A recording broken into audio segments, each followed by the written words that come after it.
스갱이의 일기장입니다. 그 후로 수프만 생각했다. 요시다 아스히로. 아마도 안도 씨는 내가 계속 직업을 구하지 않고 그저 빈둥대며 시간을 보내는 게 마음에 걸렸으리라. 일은 정했어? 가게에 갈 때마다 반드시 질문을 했고, 아니요, 아직, 이라며 내가 말을 흐리면, 하며 뭔가 말하고 싶은 게 있는 것 같다가도 입을 다물었다. 더구나 요즘에는 침묵하는 시간이 길어져 마음에 들지 않는다라기보다 마음에 거슬린다 쪽이 어울릴 것 같은 무뚝뚝한 표정이 되었다. 이렇게 되면 무슨 말을 하지 않아도 어떤 말을 하고 싶은지 알게 마련이다. 일하는 게 기본이고 그것을 제대로 하기 때문에 느긋함도 활기를 갖는 것이다. 하물며 안도 씨는 2번의 실패 끝에 이 일을 시작해 매일 2사람 몫의 일을 해내며 가게를 키워왔기에 멍한 얼굴로 샌드위치를 사러 오는 내가 거슬리는 게 당연하다. 휴대전화에 대한 일이 있던 다음 날, 평소대로 트로아에 가자 또 안도 씨가 입을 굳게 다물었다. 그런 후에 말로는 잘 못하겠지만 이라며 눈을 마주치지 않은 채 뜨문뜨문 말을 시작했다. 뭐랄까, 내가 얘기하고 싶은 것은 우리 집에 매일 올 거면 일을 하는 게 나을 것 같아서 목소리가 미세하게 떨리는 것 같았다. 그러니까 손님으로 오는 건 그만두는 게 어떨까?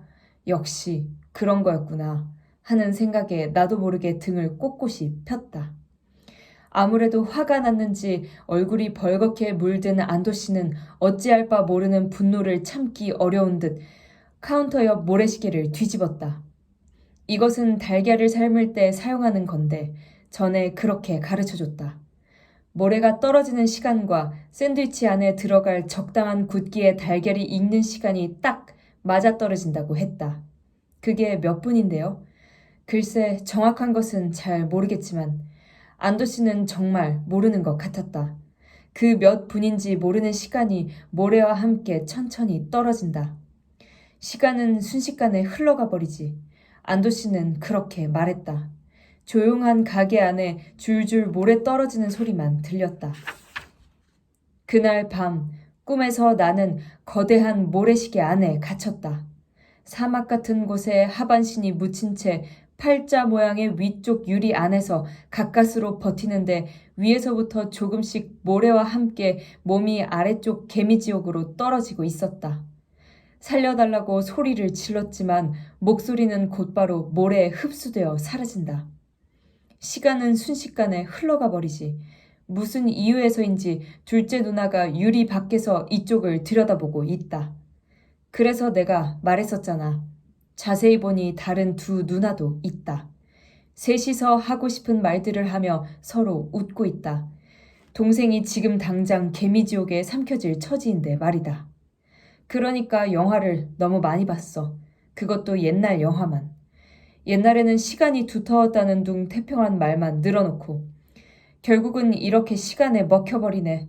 돌아가신 아버지가 봤으면 한탄하셨을 거야. 일단 머리를 식히지 않으면 안 되겠어. 이 아이는. 안 됐지만 말이야. 이제 안녕. 안 됐다. 안녕. 뭐? 잠깐 기다려봐. 손을 뻗으려고 했지만 몸이 모래에 파묻혀 움직이질 않는다.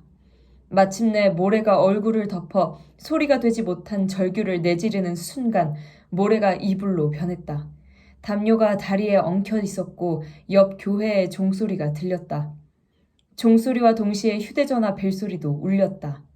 여보세요 하고 어색하게 전화를 받자 아직도 입속에 모래가 서걱서걱 남아있는 것 같았다. 어라? 여보세요? 어디선가 들어본 적이 있는 목소리였다. 꿈의 연장선으로 누나의 목소리인가 했는데 아무래도 아니었다. 저기 오리 씨세요? 예, 그런데요. 저 리스예요. 아, 그래. 리스군의 목소리였구나. 죄송해요. 갑자기 전화를 드려서.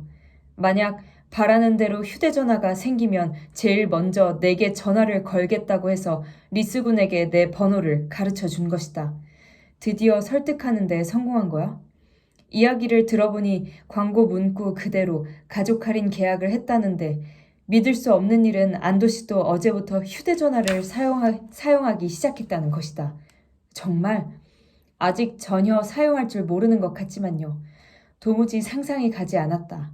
그보다 오리희 씨, 얼마 전에 곧 휴대전화를 안 쓰게 될 것 같다고 했는데, 맞아, 아마 곧 그럴 거야. 그 얘기를 아버지한테 했더니 그건 안 된대요. 오리희 씨에게 전화래요. 이상한 아버지죠. 그런 일은 오리희 씨가 결정할 문제인데. 하지만 왠지 알 것 같았다. 지금의 나에게 휴대전화를 없앤다는 것은 일과 사회로부터 한 걸음 더 멀어진다는 의미이며 안도 씨의 조언과는 반대 방향으로 가는 것이다. 그건 안 된다. 안도 씨는 분명 그렇게 말하고 싶은 것이다. 전화를 끊은 뒤 담배 한 대를 물고 창문을 열자 종소리는 완전히 멈춘 대신 머리 위 계단에서 마담의 목소리가 들려왔다. 오리이 군도 태평하네. 올려다보니 마담도 담배를 들고 창밖으로 얼굴을 내밀고 있었다. 내 방에서는 정면에 해당하는 교회 십자가를 마담은 내려다보듯 조망하고 있다. 종소리도 들었겠지. 정말 시끄럽기 짝이 없네. 입은 좀 거칠지만 마담에게는 의외로 수줍어하는 구석이 있다. 얼마 전 건물 복도에서 스쳐 지나간 일이 있었는데 트루와의 종이봉투를 들고 있기에 아, 사오셨네요 라고 아는 체를 하자 그리 마시지는 않지만 이라며 일부러 새침한 얼굴을 하며 대답했다. 지금 저도 사러 가요. 어머 그래? 갑자기 눈썹을 꿈틀거리며 뭐 햄 샌드위치도 맛있지만 오믈렛이나 치킨 샌드위치도 괜찮아. 자세히 보니 꽤나 많이 산 모양으로 종이봉투가 찢어질 것처럼 무겁게 안고 있었다. 그리고 그 주인 좀 괜찮지 않아? 내 직감으로는 독신이야. 예, 그런 것 같아요. 아들이 하나 있지만. 어머 그래? 이혼남인가? 뭐 하지만 어때? 저기 말이야. 나 그 사람이 내 타입이야. 뭐랄까 상당히 괜찮은 느낌. 몇 번 관심을 보였는데 전혀 눈치를 못 채네. 그게 더 좋긴 하지만 오리이 군도 잘 부탁해. 이야기의 반쯤은 흘려듣고 있었는데 마지막에 부탁한다며 못을 박는 바람에 그 후 가게에 갔을 때 일단 마담의 풍모에 대해서는 얘기해뒀다. 아, 그 사람 조금 전에 와서 엄청 사갔는데 언제나 말하고 싶은 표정을 짓고 있지만 결국 아무 말도 못하던데. 그랬구나. 그 사람이 오리군의 집주인이구나. 그렇게 말하고 안도 씨는 하고 고개를 끄덕였다. 나는 그렇게 달변가인 마담이 아무 말도 하지 못하는 모습을 상상하고 상당히 괜찮은 느낌이라는 말이 의외로 진심일지도 모른다는 생각을 새삼스럽게 했다. 그러니까 분명 교회 종소리도 조용히 듣고 있었던 게 틀림없다. 눈가가 살짝 촉촉한 것처럼 보였기 때문이다. 대체로 그런 경우에 한해 정말 시끄럽기 짝이 없네 같은 독한 말을 쏟아내는 것 같다. 파악하기 어려운 사람이네 라고 생각한다.